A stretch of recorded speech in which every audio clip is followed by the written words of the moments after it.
RMC, 6h-10h, Bourdin 2012, Jean-Jacques Bourdin. Massive. Je dis bien destruction massive.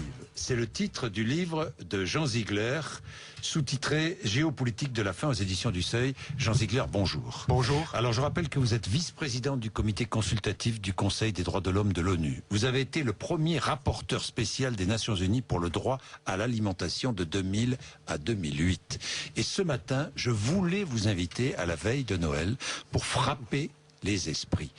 Et comment frapper les esprits? En rappelant quelques chiffres. Toutes les 5 secondes, je dis bien toutes les 5 secondes, un enfant de moins de 10 ans meurt de faim. Un enfant qui meurt de faim est un enfant assassiné. C'est ce que vous écrivez, Jean Ziegler. La destruction chaque année de dizaines de milliers d'hommes, de femmes et d'enfants par la faim constitue le scandale de notre siècle. Et vous rappelez une chose essentielle, Jean Ziegler. Vous rappelez que l'agriculture mondiale pourrait nourrir sans problème 12 milliards, je dis bien 12 milliards d'êtres humains, alors que nous sommes un peu plus de 6 milliards sur Terre. C'est-à-dire qu'on que l'agriculture mondiale pourrait nourrir sans problème 12 milliards, je dis bien 12 milliards d'êtres humains, alors que nous sommes un peu plus de 6 milliards sur Terre. C'est-à-dire qu'on pourrait nourrir aujourd'hui 12 milliards d'êtres humains? Oui, d'abord les chiffres, vous avez tout à fait raison de les citer. Vous savez que l'humanité perd 1% de sa substance par an. Ça fait 7 milliards de personnes, 7 millions de personnes, 70 millions de personnes meurent de faim, meurent tous les ans. Oui. Dont la moitié, 35 millions, meurent de faim. 37 000 personnes C'est-à-dire que meurent de faim. 35 millions de personnes meurent de faim chaque année. Ou de ses suites immédiates. Ou de ses suites immédiates, oui. Oui, alors, évidemment, c'est le scandale de notre temps, puisque nous vivons sur une planète qui déborde de richesses.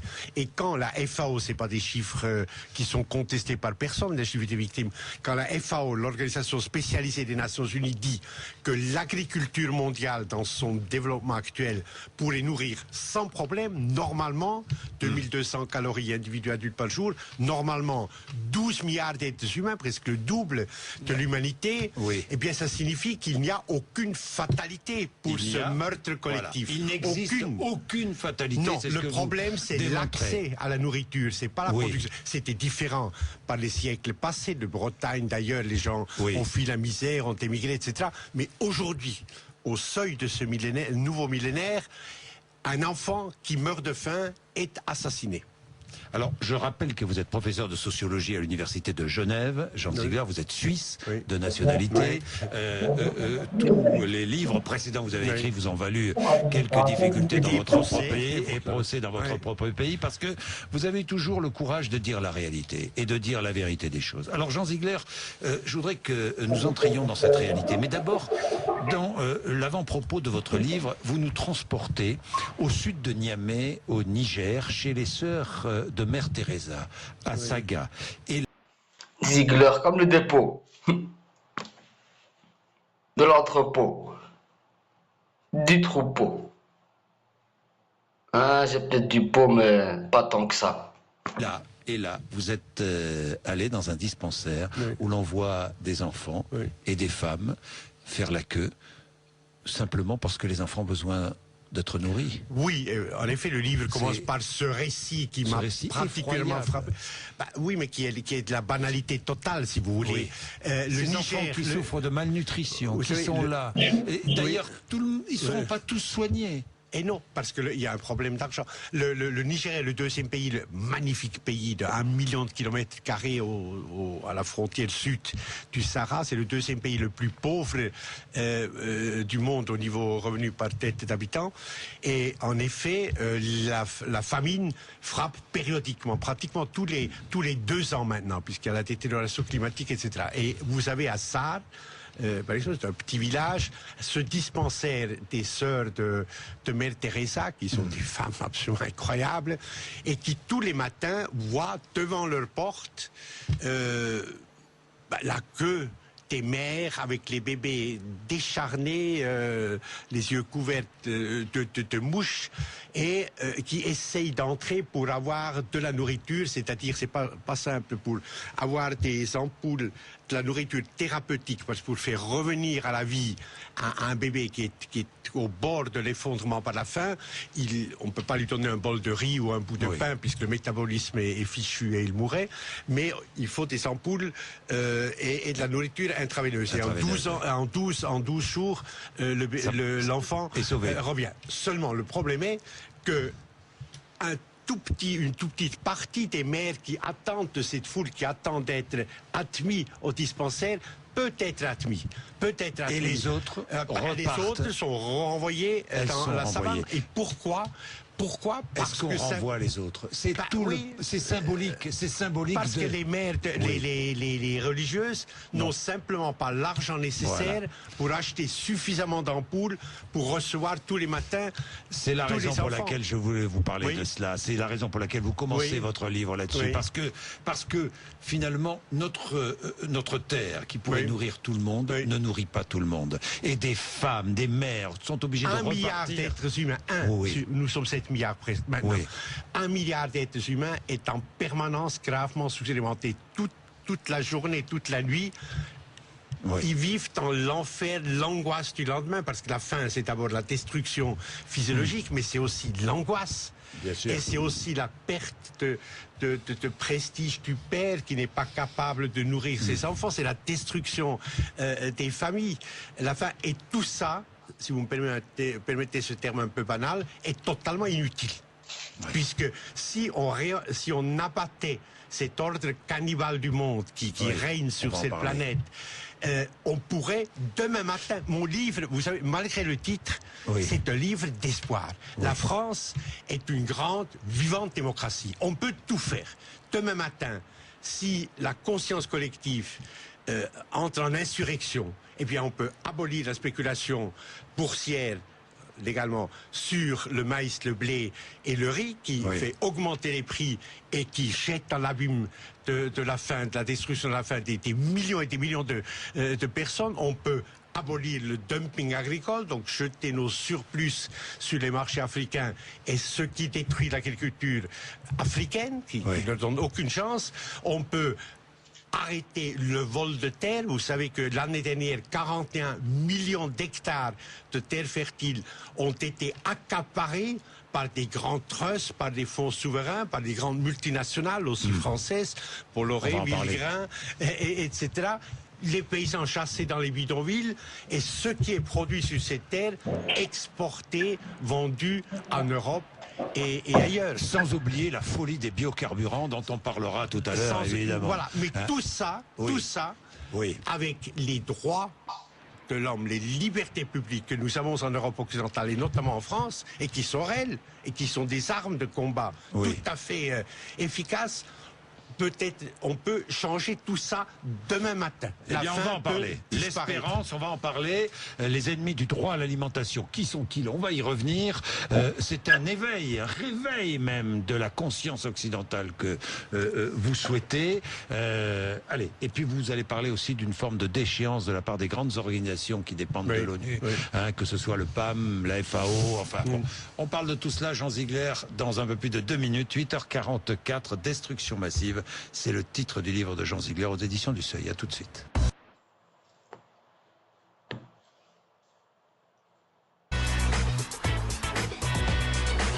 Jean Ziegler est notre invité ce matin. C'est par provocation que je vous ai demandé de venir ce matin, parce que les fêtes approchent. Nous allons nous asseoir à des tables qui seront pleines de victuailles. Il s'agit pas de renoncer à tout ce que nous allons manger pendant ces fêtes. Il s'agit d'avoir conscience de ce qui se passe autour de nous et dans notre monde. Il y a des ennemis du droit à l'alimentation. Alors, vous les avez nommés, désignés dans votre livre. C'est un livre qui est optimiste aussi, parce qu'il y a des solutions. Il y a des solutions. Alors regardons. D'abord, l'agro-industrie. Je lis, aujourd'hui, les 200 premières sociétés de l'agroalimentaire contrôlent le quart des ressources productives mondiales. tout à fait légalement, ils se sont constitués à travers ce commerce agroalimentaire, ça veut dire d'une part les aliments et d'autre part les entrants, les engrais, les semences sélectionnées, etc., d'immenses puissances, bien plus puissants que tous les États, Oui. et ces 200 sociétés qui dominent le marché alimentaire Oui. du monde et qui décident chaque jour qui va vivre et qui va mourir, puisqu'ils fixent les prix. Eh bien, je vous donne quelques exemples. Cargill, américaine d'origine, a contrôlé l'année dernière 26% de tous les blés commercialisés dans le monde. Louis Dreyfus Broders a contrôlé plus du 31% de tout le riz commercialisé dans le monde. Ils ont un pouvoir, ces sociétés, comme jamais un pape, un empereur, un roi n'a eu dans l'histoire de l'humanité. Oui. Et surtout, elles sont tellement plus puissantes que les États. Je vous donne un exemple, si vous permettez, allez-y, qui concerne Jean-Ziegler. le président Sarkozy. Le 5 octobre, le président Sarkozy, comme pas n'importe qui, président de la République française, dit au prochain G20, nous allons nous attaquer à la spéculation boursière sur les aliments de base. Oui. Ça ne peut plus Le continuer. blé, le riz. Le blé, le riz, le maïs qui couvrent 75% de la consommation mondiale. Ça ne peut plus continuer, ça tue les gens dans le tiers-monde, ça crée la misère chez nous. 5 octobre. 3 semaines plus tard, Cannes, le G20, les chefs d'État se réunissent, pas un mot sur la spéculation immobilière, sur la spéculation boursière, alimentaire, sur les aliments de base. Et pas un mot non plus dans le communiqué final. Donc l'hypothèse, c'est qu'entre-temps, dans ces 3 semaines, l'hypothèse plausible, les lobbies, les puissantes sociétés multinationales qui contrôlent le marché alimentaire du monde ont dit aux chefs d'État, et en particulier à M. Sarkozy, ça ne va pas, il y a liberté du marché, vous n'allez pas intervenir, nous ne tolérons pas.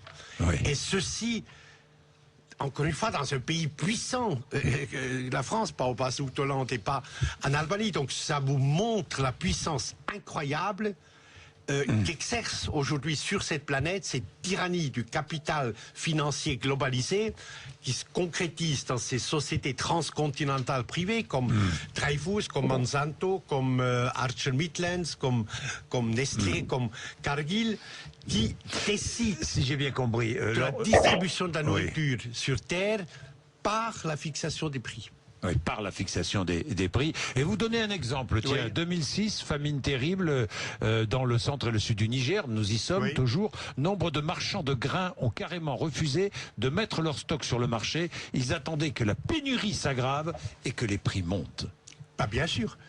Pendant ce temps-là, des femmes et des enfants mourraient de faim, mais eux ne voulaient pas mettre sur le marché leur stock, tout simplement parce que les prix étaient trop bas. Et bien sûr, j'ai eu assez de procès sur le dos dans ma carrière. Je sais. Suisse, donc je suis très prudent. Je dis simplement, la spéculation boursière sur les aliments, elle est légale, hélas, telle qu'elle est aujourd'hui. Ce qui s'est passé en 2008, le crash financier, donc provoqué par le banditisme bancaire, et les grands hedge funds, depuis lors, les grands spéculateurs, les grandes banques, ont migré sur les bourses des matières premières, où ils font des profits astronomiques. Le maïs, dans les derniers 18 mois, a augmenté de 93%, la tonne de riz de 114%, et la tonne de blé meunier a doublé en une année. Donc ces profits sont tout à fait légaux, si vous voulez, mais les conséquences, c'est des